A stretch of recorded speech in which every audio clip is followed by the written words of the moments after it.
It is the political equivalent of a Julius Caesar moment. For 5 years, JD Vance has been the loyal soldier. He was the attack dog. He was the man who went on television to defend the indefensible, who smoothed over the rough edges of MAGA for the donors, and who stood silently behind the president while the world burned. But this morning, Saturday, January 31st, 2026, the silence ended, and the loyalty died. Referring specifically to the catastrophic ICE raid on the Holy Grace Tabernacle in Dallas, where federal agents tear-gassed children in a church basement, Vance used a word that is forbidden in Trump's White House: mistake.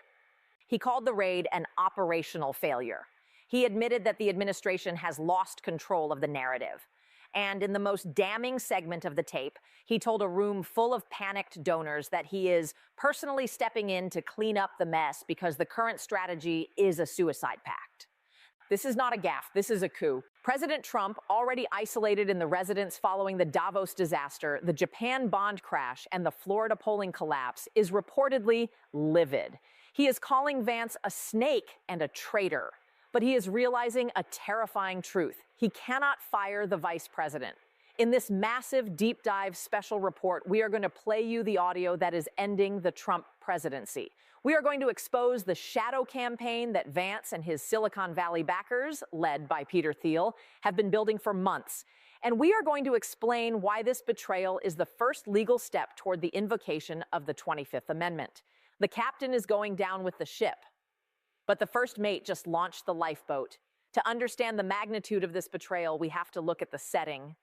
While Washington, D.C. was paralyzed by the Make America Go Away protests yesterday, JD Vance quietly slipped away to Ohio. The official schedule said family time.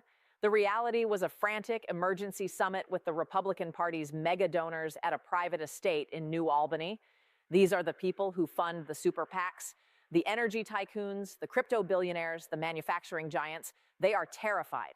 The Japan crash wiped out their portfolios. The Canada blockade is killing their supply chains.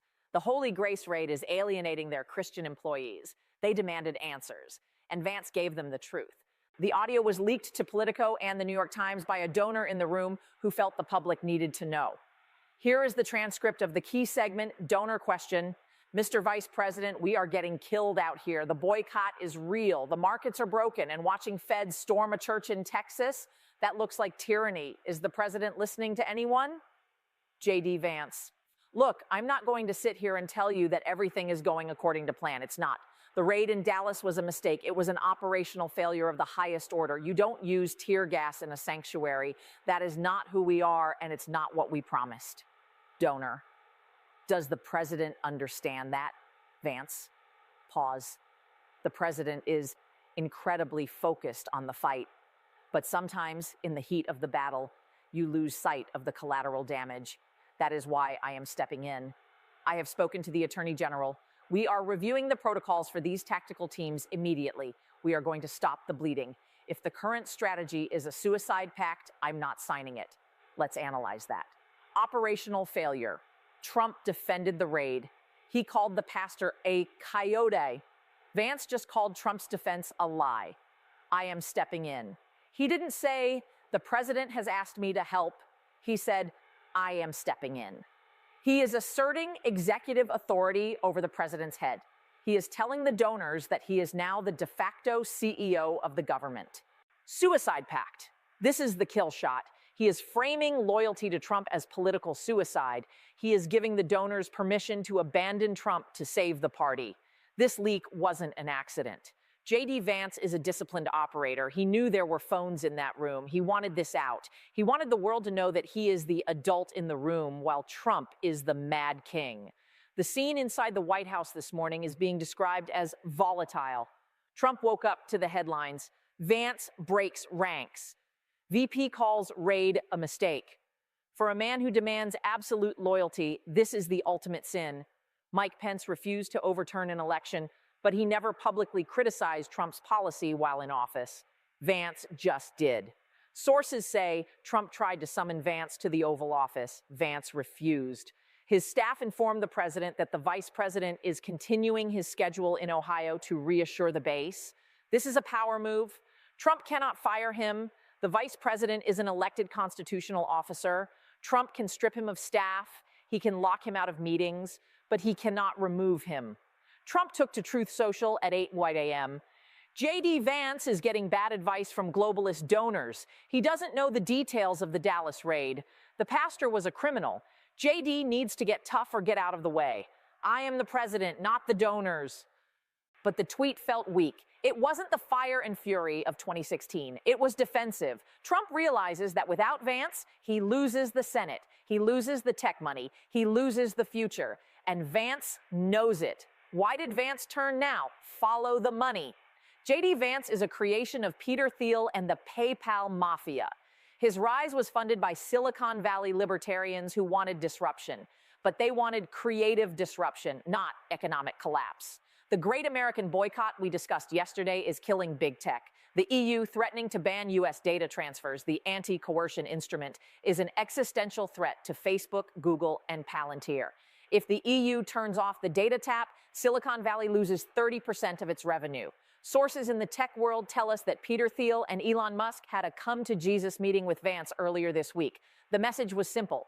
The Trump experiment has failed. He is destroying the capital markets. He is destroying the brand. You need to save the vehicle. Vance is the bridge between MAGA and the money. The money just told him to dump MAGA to save the economy. His comments in Ohio were a signal to the markets. Don't sell everything yet. I'm taking over.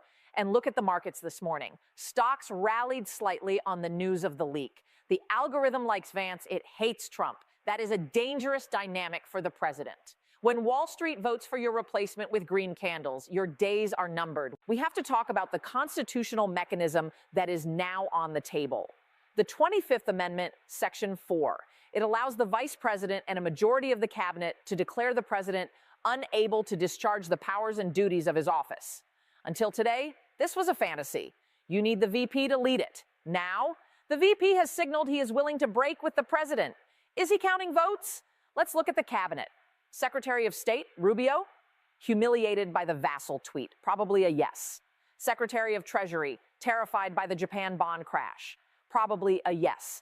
Secretary of Defense, furious about the Sarah Jenkins shooting and the abuse of the military, definitely a yes. Vance doesn't need to invoke it today. He just needs to dangle it. He is telling Trump, I have the pistol in my pocket, let me run the government or I pull the trigger. This is a soft coup. Vance effectively becomes the acting president. Trump becomes the ceremonial tweeter. The bureaucracy will stop listening to Trump's orders and start sending everything to Vance's office for review. We are witnessing the neutering of the presidency in real time. The Holy Grace raid was the catalyst because it split the base. Vance is a Catholic convert. He understands the religious right better than Trump does. He knows that tear gassing a nursery is a red line for evangelicals. By calling it a mistake, Vance is siding with the church against the state. He is telling the Christians, I am one of you.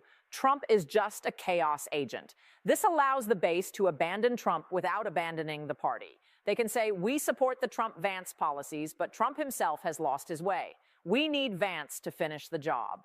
It is a brilliant Machiavellian political maneuver. He is stealing the MAGA movement from its founder. He is banking on the fact that the voters are tired. They loved the drama in 2016. In 2026, with gas at $6 and nurses getting shot, they just want stability. Vance offers MAGA without the madness. How is the world reacting to this leak? Relief. European diplomats are reading the transcript of the Ohio tapes like it's scripture. They see an opening. If Vance is stepping in, maybe the trade wars can end. Maybe the Greenland threats will stop. Maybe the vassal insults will stop. We are hearing that the German foreign minister has already reached out to Vance's office, bypassing the State Department, to discuss de-escalation. This confirms the shadow presidency. Foreign leaders are betting on Vance. They are ignoring Trump. When foreign powers stop talking to the president and start talking to the VP, the power shift is complete. What does this mean for 2028 or even the rest of 2026? The Trump-Vance ticket is dead. They cannot campaign together. Imagine a rally, Trump shouting, "It was a great raid," Vance standing next to him saying, "It was a mistake." It's impossible. Vance is positioning himself for the nomination now. He isn't waiting for 2028. He knows that if the midterms in November are a total wipeout, as the Florida poll predicts, the party will blame Trump. Vance wants to be the guy who tried to save them. He is setting up the narrative. I tried to fix it, but he wouldn't listen. This is the end of the unitary executive. The White House is now a house divided, and a house divided cannot stand, especially when the sheriff is seizing the furniture and the protesters are at the gate. JD Vance looked at the sinking ship of the Trump presidency. He looked at the iceberg, the boycott, the crash, the church raid, and he decided he wasn't going to drown. He threw the president under the bus to save the party. It was cold, it was calculated, it was brutal, and it was probably the smartest political move of the year. Donald Trump is now fighting a war on 3 fronts: the Democrats' protesters outside the gate, the world leaders' economy overseas, his own vice president inside the House. He cannot win all 3. In fact, history suggests he won't win any of them. Subscribe. We are monitoring the cabinet members. If we see a sudden meeting at the Naval Observatory, the VP's house, we will know the 25th Amendment is live. The betrayal is complete. The end game begins now. We need to understand the intellectual architecture behind this. Peter Thiel, Vance's mentor, believes in sovereign individuals and the incompetence of the state. He backed Trump as a wrecking ball to destroy the old order, but now the wrecking ball is destroying the assets. Thiel is a capitalist. He hates losing money. The pivot to Vance is the implementation of the technocratic restoration. They want a competent authoritarian, not a chaotic one. Vance is the upgrade. Trump was the beta test. The Ohio tapes are the patch notes for Government 2.0. Vance's critique of the raid wasn't based on human rights, liberal framing. It was based on sacred space, conservative framing. He didn't say immigrants have rights. He said, you don't gas a church. This distinction is crucial. It allows him to keep the nativist base while criticizing the tactic. He is threading a needle that Trump simply snaps. It shows a level of political sophistication that the president lacks. Watch the agencies next week. DHS, DOJ, Treasury, the career staff heard the tape. They know Vance is the future. They will start slow rolling Trump's crazy orders. Oh, Mr. President, we are reviewing the order to seize the Fed. We are studying the order to arrest the governor. They will wait for Vance to give the nod. The gears of government will grind to a halt for Trump and spin for Vance. This is how the deep state actually works. It follows power, and power just shifted. The leak was the signal. The Make America Go Away movement just got a high-level ally. Even the vice president wants the chaos to go away. Stay safe. Watch the Deputy Attorney General. Watch the markets. The coup is silent, but it is moving fast.